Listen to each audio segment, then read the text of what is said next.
오늘 참 아주 화창한 이 가을날에 저희 또 양해문교에서 세례식과 또 명예권사님 추대식 아주 경사이고 오늘 또 저희 창립 제22주년 창립 또 감사 예배로 드리게 됐습니다.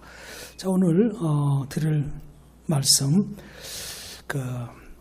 모세의 가정에 하나님께서 이 모세 가정을 통해서 하시고자 하시는 일이 너무나 막중하죠. 자, 구약에서 가장 중요한 역사, 사건이 뭐겠어요? 출애굽의 사건이죠. 그리고 이 구약의 출애굽의 사건은 1500년 이후에 이루어질 예수 그리스도의 십자가의 구원의 사건을 상징적으로 보여주는 아주 중요한 출애굽의 사건입니다. 여기에 이제 하나님께서 이 출애굽의 인도자로, 지도자로 하나님께서 쓰시기 위한 이 모세는 애굽의 왕자로서 40년 동안 왕실에서 아주 최고급의 교육을 받은 아주 엘리트 중에 엘리트고 관료 중에 관료고 장차 왕도 될 수 있는 에집트의 왕자였었어요.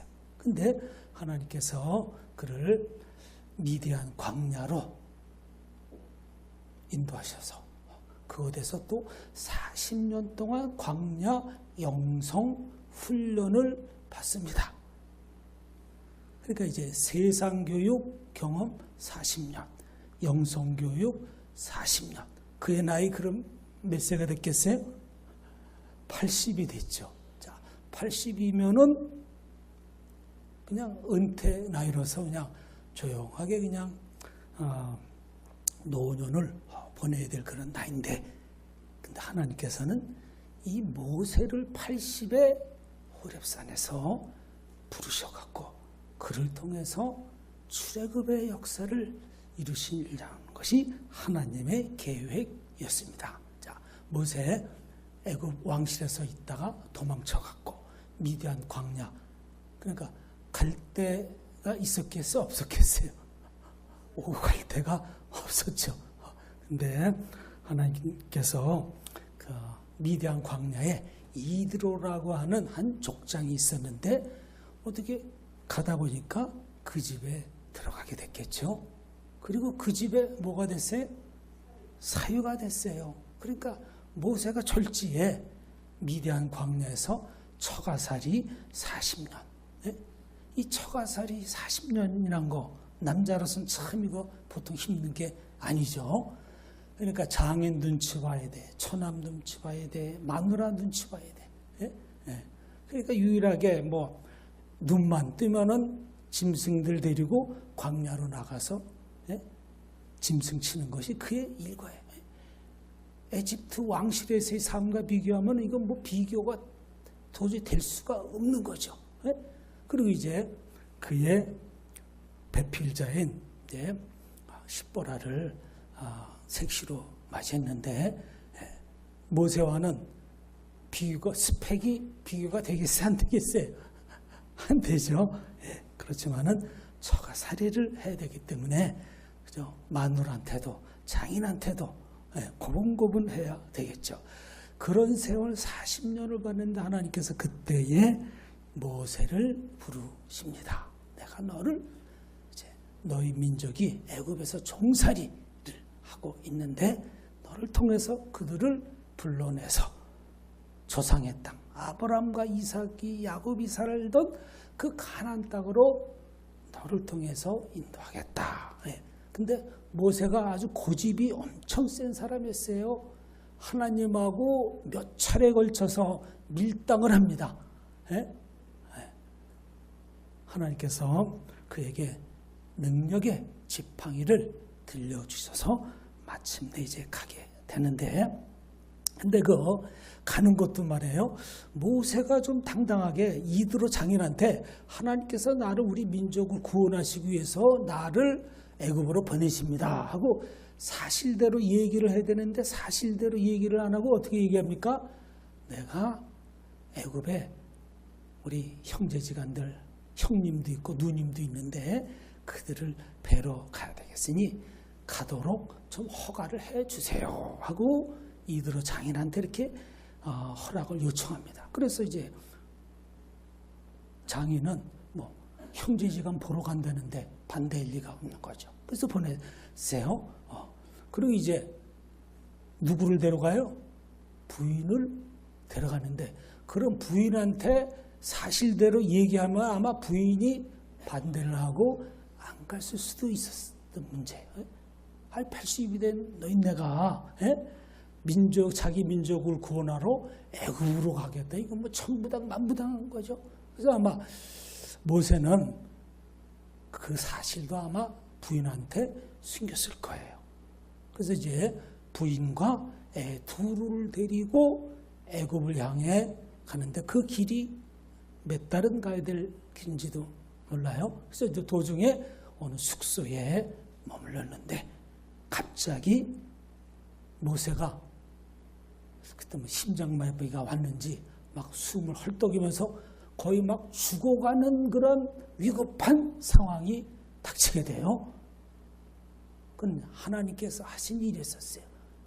그랬더니 이 부인 십보라가 갑자기 돌칼을 꺼내갖고 자기 아들 2명에게 거기서 표피를 뱉습니다. 표피를 뱉다는 것은 뭡니까 이게 포경 수술이죠. 이 유대인들은 이 히브리족은 태어나면 8일째 되는데 반드시 할례식을 해야 되는 겁니다. 그런데 모세가 애굽으로 출발하기 전에 또는 그 이전에 이 할례식을 아들들한테 행하여야만이 진정한 히브리인이 이스라엘인이 될 수 있는 거예요. 그건 전통이죠. 그런데 아마 부인이 반대를 했던 것 같습니다. 그래서 할례식을 베풀지 못하고 그만 애굽으로 향하는데 하나님께서는 이것을 인정하지 않으셨어요. 네? 그러니까 이 말씀 속에서 우리는 뭘 생각할 수 있냐면 이 자녀 할례 문제로 갖고 모세와 부인 십보라 간에 이게 갈등이 있었구나. 모세는 두 아들에게 자녀들한테 할례식을 하려고 했는데 부인은 반대했겠죠. 왜냐? 문화가 다르고 신앙이 다르니까. 근데 하나님께서는 하나님의 큰일, 하나님의 거룩한 이 출애굽의 일을 하는 데 있어서 먼저 그 가족들이 다 요즘 우리 지금 조금 전에 세례식도 했는데 세례를 받. 이건 하나님의 자녀가 하나님의 백성이 되는 인침을 받는 거룩한 예식에 이것을 알면서도 행하지 않고 갔다는 건 하나님으로서는 이거는 묵인할 수 없는 허용할 수 없는 아주 중요한 일이었어요. 그래서 이처럼 하나님께서는 도중에 모세의 생명을 위태롭게 한 이 사건을 통해서 십보라가 돌칼을 들어서 두 자녀에게 할례식을 행함으로 말미암아 마침내 그들은 무사히 이제 출발을 다시 할 수 있었겠죠. 자, 여기서 우리가 생각해야 될 점이 뭡니까? 어느 가정에 어느 한 사람이 예수를 믿게 돼요. 네? 그러면 그 나머지 가정 식구들도 다 예수를 믿도록 전도를 하면은 어떻게 돼요? 거기에 저항이 반드시 오게 돼요. 네? 또 뭐 제사 문제도 따르게 되고 말이에요. 그래서 예수님께서 원수가 내 집안에 있다 하는 말씀은 참 역설적인 말씀인데 이런 영적인 문제가 이게 가정에서 그 가족 전체가 다 구원받기까지 그 과정에서 이런 영적인 갈등이 있게 됩니다. 그래서 모세는 드디어 이제 거의 죽기 직전에 살아나갖고 애굽으로 이제 들어가게 됩니다. 그런데 그 이후에 우리가 성경을 쭉 볼 것 같으면은 이 부인이 아들 둘하고 끝까지 애굽으로 간 게 아니었고 자기 친정집인 미디안으로 친정집으로 다시 돌아갔어요. 그러니까 이제 뭐 안 맞았겠죠. 모든 면에 있어서. 또는 모세가 또 위험한 일을 당할 수도 있으니까 또 보냈을 수도 있었을 테고. 그래서 하여튼 자세한 이유는 모르지만은 부인 십보라와 아들 둘이 다시 미디안 광야로 돌아갑니다. 그래서 이제 출애굽기 18장에 보니까 출애굽기 18장에서는 이제 마침내 출애굽을 해서 이스라엘 백성들이 미디안 광야로 들어왔을 때에 그 장인이 자기 딸 십보라와 손주 2명을 데리고 모세한테 나타납니다. 그래서 모세는 이제 광야에서 외롭지 않게 한 가정을 이루면서 이스라엘 백성들을 이 광야에서 인도할 수 있는 그러한 이제 새로운 사역의 종기가 마련됩니다.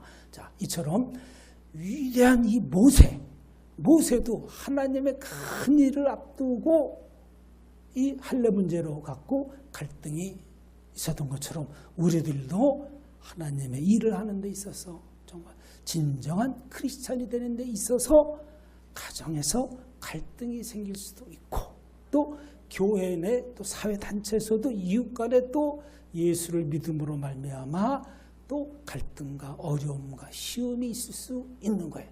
그러나 이 문제는 분명히 해결을 하고 나가야 될 문제인 것이죠. 자, 예수님도 초기 사역에 가족들한테 따돌림을 받았어요. 그리고 심지어는 정신병자라는 말까지도 들었어요.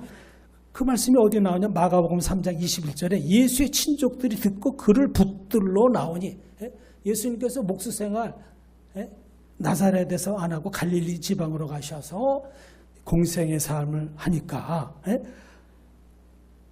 예수님을 붙들러 그의 형제지간들이 왔어요. 그 전승에 의하면은 예수님한테 그 밑으로 형제지간들이 4명이 있었다고 합니다. 자, 예수님이 이처럼 공생의 하나님의 아들로서 사역을 하는 데에 이것을 가족들이 이해를 못하고 인정을 안 하고 예수가 좀 이상해졌다. 그러니 빨리 집으로 데려와라. 이래갖고 그 형제들이 예수를 갖다 붙들러 왔는데 그가 미쳤다 함 이러라. 예수님도 공생 시작하면서 미쳤다는 소리를 들었을 정도로 가정에서 그런 갈등이 있었던 겁니다. 그렇다고 예수님께서 거기에 순응을 한 것이 아니라 예수님은 공생의 길을 하나님의 아들로서 천국 복음을 선포하는 그 일에 계속 전진을 하게 됩니다. 자, 이처럼 예수님께서도 초기 사역에 가정적으로 어려움이 있었는데 예수님도 이 문제를 잘 해결을 했습니다. 우리가 성경에 나오는 또 그 외에 위대한 그 믿음의 사람들을 볼 것 같으면 그들도 다 뭐에 초기에 그런 신앙적인 갈등이 다 있었어요. 자, 아브라함 같은 경우도 하나님께서 백세해 주신 그 아들 이삭이 있었는데 모리아산에 번제물로 드리라고 하나님께서 명령을 하십니다. 그러면 그 문제를 누구하고 상의하고 누구한테 허락을 받아야 돼? 부인 사라한테 받아야 되는데 그 얘기를 꺼내봤자 그건 어떻게 되는 거예요?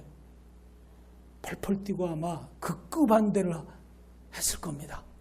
그래서 아브라함은 아예 자기 부인한테 알리지도 않고 이삭을 데리고 모리아산에 가서 번제물로 드리는데 하나님께서 어떻게 했었어요? 아브라함의 그 순종하는 그 믿음을 보시고 여호와 일에 대해서 하나님께서 순양을 다 준비해 놓으셨어요. 아브라함도 이처럼 가정에서 생기는 그런 영적인 문제를 그는 믿음으로 순종함으로 극복을 해서 승리를 했습니다. 그 다음에 이제 이 다윗도 누구와 갈등이 있었냐 하면은 자기의 첫 부인 누구의 사울의 왕 딸인 미갈. 미갈은 공주였었으니까 왕족이죠. 근데 다윗은 어때요? 목동 출신이라 아주 천출이죠. 예? 예.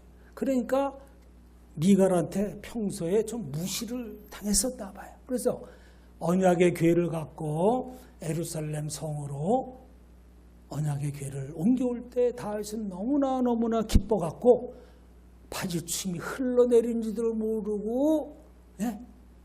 춤을 춰댔어요. 근데 그 모습을 미갈이 보고 아이고 그래도 이스라엘의 왕이신 신분이 어떻게 저렇게 천방지축 저렇게 철학될까 하고 그걸 갖다 어떻게 했어요? 비난을 했죠.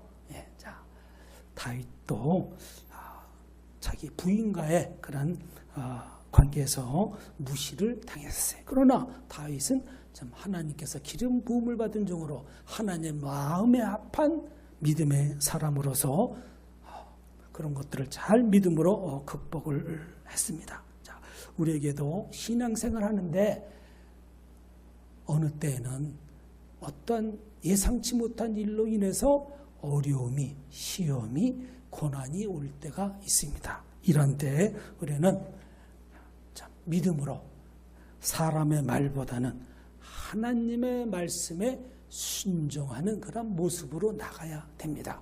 자, 사도 바울이 하나님의 부름을 받아서 사도로 쓰임받기 직전에 아라비아 광야로 그가 영성 훈련을 받으러 가는데 그때에 사도 바울은 사람과 의논하지 아니하고 이렇게 나와 있어요. 예? 자, 그 말을 가족들한테 했다면 가족들이 아마 다 반대했을 거예요. 예?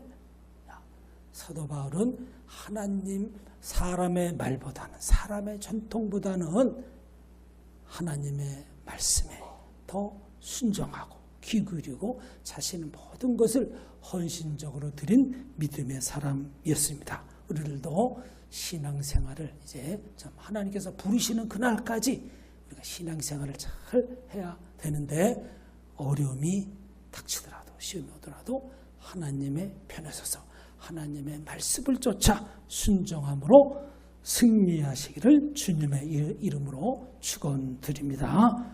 예, 기도합니다. 좋으신 하나님 아버지, 하나님의 부르심은 세상의 지혜로 세상의 권세로 공로로 되는 것이 아니라 전적인 하나님의 은혜요 자비와 은총에 의한 것임을 믿습니다. 우리가 이 땅에서 믿음의 생활할 때에 가족들로부터 또 주변 환경으로부터 어려움과 시험거리가 생길지라도 하나님의 말씀에 전적으로 순종하여 끝까지 승리하는 삶이 되도록 인도하여 주옵소서. 예수님의 이름으로 간절히 기도함나이다. 아멘. 자, 찬송가 301장 지금까지 지내온 거 찬송 1절만 오늘 시간이 많이 갔으므로 생략 1절만 301장입니다.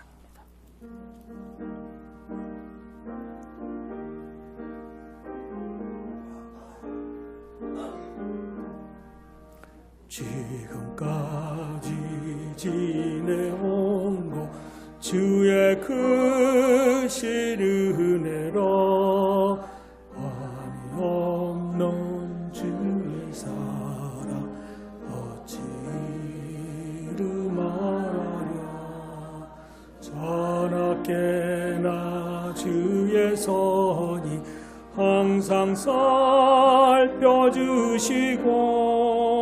모든 일을 주 안에서 영원하게 하시네. 기도합니다. 예. 하나님 아버지, 저희 양해문교회 도장골에 아름다운 전을 허락해 주시고 성도들을 또 보내주시사 하나님 앞에 신령과 진정으로 또 예배를 드렸습니다. 지난 한 주간도 저희들 불기둥과 기둥으로 보호하여 주시고 인도하여 주시고 범사에 복의 복을 더하여 주신 거 감사합니다. 감사하는 마음으로 하나님 앞에 저희가 예물을 드렸사오니 예물을 드린 그 손길들마다 그의 가정과 모든 범사에 하늘의 복과 땅의 복으로 더하여 주시옵소서. 이제는 길이요 진리요 생명이 되시는 예수 그리스도의 은혜와 하나님 아버지의 만극하신 사랑심과 성령님의 감동 감화 역사하심이 믿음으로 주님과 함께 동행하고자 고백하며 찬양하는 우리 양해문교 원성도들 위해 이제로부터 영원토록 함께 하시기를 간절히 축원하옵나이다.